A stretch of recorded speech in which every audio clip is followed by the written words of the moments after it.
Hold on one second, I'll try again. First of all, I'm very, very moved, and I've been very, very excited about this day to see all of you, particularly Paul and What's your name? what's her name? Debbie. I know, that's from overseas, but everybody in this room. I was amazed that I didn't even know David. Where's David? He said he had to leave. Oh, okay. I didn't even know that he had a connection with Steve. And what was remarkable is how many people who have already spoken, and those of you who haven't yet, who said Steve was my mentor. I think a lot of us felt that. I certainly did for many years. 11 and a half years ago, Debbie asked me to send some comments, tributes, on the occasion of Steve's 75th birthday. Steve was born a day before me, but many years before, on September 23rd, 1927, the same year as my father. And my first connection was that I came to Israel in 1972 for the one-year program. And my brother came as a participant, many of you know him, Gary, on EIE. And through my brother, I was introduced to Hank, who offered me a job the following summer to work as a junior counselor with a guy named Reuben Firestone who worked with another group. And I'm just going to read a couple of excerpts from those comments that I sent to Debbie on the occasion of Steve's birthday. In addition to being a soldier who fought in Israel's War of Independence, an abundantly talented educator and congregational rabbi, Steve Schafer was a brilliant philosopher, teacher, carpenter, master home builder, plumber, ship's captain, and organizational architect. Besides all that, he has been a wonderful family man and my mentor.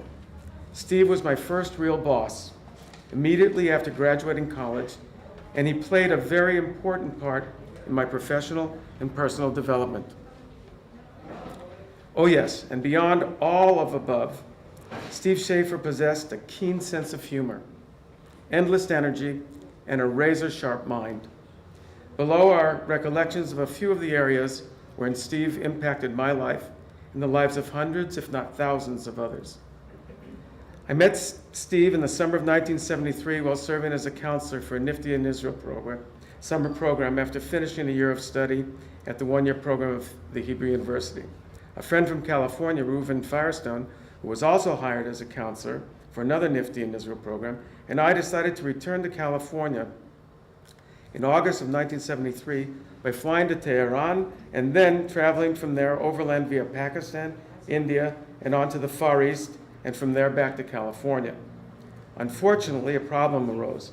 A massive monsoon rain occurred throughout the region and resulted in more than 1 million homeless refugees.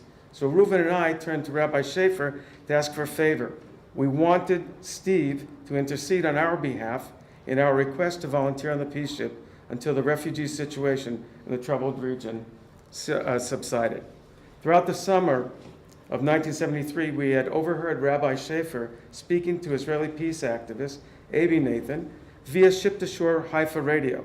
Later, we learned that Steve served as a Peace Ship Foundation's volunteer treasurer, and as such, he had assisted Abi bring his dream to fruition, a major project called the Peace Ship, a ship furnished with a fully operational radio station broadcasting the voice of peace from somewhere in the Mediterranean. I understood that during the difficult years in New York, Rabbi Schafer arranged for Nifty kids to donate time and energy, volunteering to paint the ship and contribute in many other ways to general maintenance projects. With Steve's help, Reuben and I volunteered to work on the peace ship for 1 week in mid-August 1973, but ended up staying over 10 weeks until Abi shut down the ship's activities due to a lack of funds towards the end of the Yom Kippur War in late November 1973. Needless to say, the 10-week experience Reuben and I spent on the peace ship left an indelible, unforgettable mark on our hearts and souls. In 1971, if I go back earlier, Steve accepted a job to take over Nifty following Rabbi Hank Skirball's departure to make Aliyah to Israel, and he agreed to do so on condition that the UAHC agreed to his plan to create the UAHC Youth Division, an organizational plan under which all 4 major reform youth activities were to be united and coordinated. the National Federation of Temple Youth, or NIFTY Youth Movement, Reform Movement camps. Steve played a crucial or critical role in infusing Hebrew and Israel-oriented curricula into the Reform Movement summer camp program.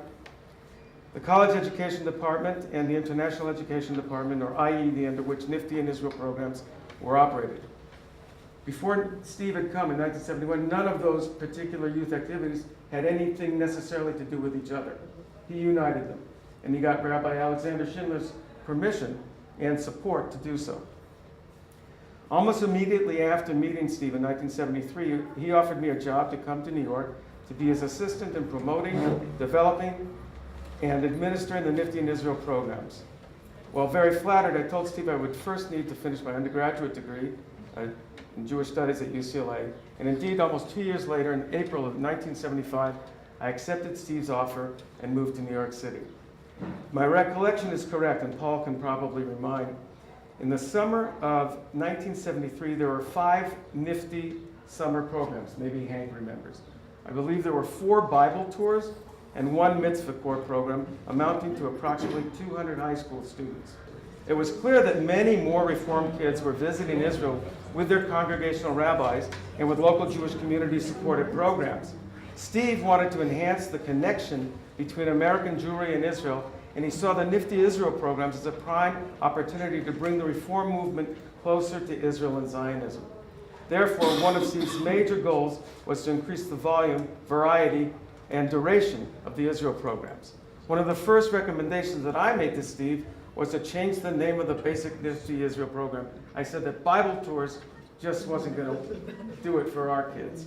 And in fact, the following summer, they changed the name to Israel Academy. Where's Paul? Right, Israel Academy. Okay? 1, 2, 3. Israel Academy was better than Bible tours, but I said I didn't think of it. I actually was at UCLA, and I recruited a group and brought it to Israel that summer, and I called it the Israel Experience. Because we were working with Nor V'Chalus and the Jewish Agency, they took that name, and if you check their records, from 1975 onwards, after that summer, it was almost every program was the Israel Experience. So I can have a little time to explain Hooray. 2-year-old. Okay. Actually, I'm going to skip over this stuff about Yehalel Lotan. You've heard about that from others. And just say that over time we built up the ranks of Garin Arava with graduates of CAY and Jewish college students recruited from outreach work that I, as the director of the College Education Department, together with the work of the Shlichim and college campuses in North America, would provide new immigrants for both Yehalel and Lotan, the second Reform kibbutz movement. Steve brought me back to New York City to serve as the central shaliach to the UAC Youth Division from 1981 to 83, when I had the great privilege of working with Chaim Sharet, at which time we established an additional garin, or settlement group, the Har Chalutz, which was Chaim's brainchild. Okay, I'm going to skip other stuff about Netzer and blah, blah. Just in conclusion, I believe that the underlying much more of above-mentioned activity, including contributions to the peace ship and the building of a vibrant international Zionist youth movement, was a deep concern that Steve Schafer felt about the direction that Judaism was taking in Israel, moving towards somewhere between extreme secularism and extreme or equally extreme ultra-Orthodoxy on the one hand, and perhaps equally extreme assimilation and apathy among the young generation in the American Jewish community. Steve inherently believed that by strengthening the ties between Reformed Jewish youth of North America and the state of Israel and its people, note, 3 decades before birthright, both would be mutually enhanced by the relationship. People have talked today from the heart about how much Steve really impacted their personal lives. I'll just tell 2 other little quick anecdotes. I would not have met Eti had it not been for Steve giving me his Lincoln Continental and sending me to Kennedy Airport in order to pick up the 3 women who were coming to be counselors that summer. Eti, What? Eti, Elisa, and Varda. Did you bring the right to Coots from No, I didn't bring them to Coots. Actually, I was kicked out of my apartment a month before because my roommate, David, it doesn't matter, he And got who made married. the shoes? Wait. Didn't they come to our house? I brought them to an apartment where I was actually living, subletting, Debbie Haken, okay? And we have Danny here, okay? She was my landlord. Well, she went off to do something and she wasn't around during that summer. In any event, that was one. But I have to say, Steve's humor overrides everything else. And there's some things that I won't say for, I'll tell you, I'll call you Nina to tell you this one, I'll never forget, Paul mentioned about going out to Kennedy Airport. How many, 20, 30 times? We had all these departures. Steve and I used to go there all the time. And one day, I think it was 1976, if I'm not mistaken, the bicentennial in New York, the day of Entebbe, okay? We're driving out to Kennedy to send off kids where Dove was going to pick them up at the other end, and Hank. And there was a huge traffic jam on the Long Island Expressway. You know the Long Island Expressway? Longest driving way in the world. And it just wasn't moving. And we had to get there, and they had to get there. We had a flight. We had several flights to catch. And we approached the area next to, what is it called, Shea Stadium, where the Mets play? And it was seventh inning.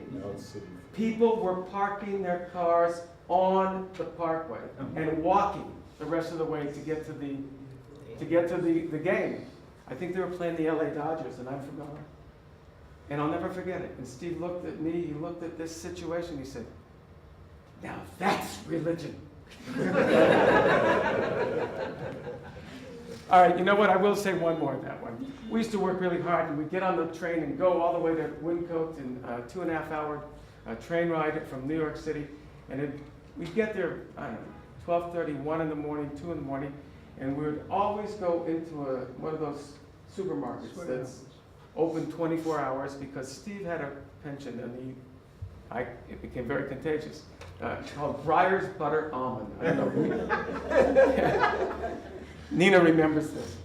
And one day he's half asleep, and we're on the way, it's 1 in the morning. He takes a look in the middle of the supermarket. Nobody else is there. He says, on the package of Breyer's Butter Almond, he says, "All natural." He says, "All natural." Dog shit is natural. Anyway, thank you so much for the opportunity to do this.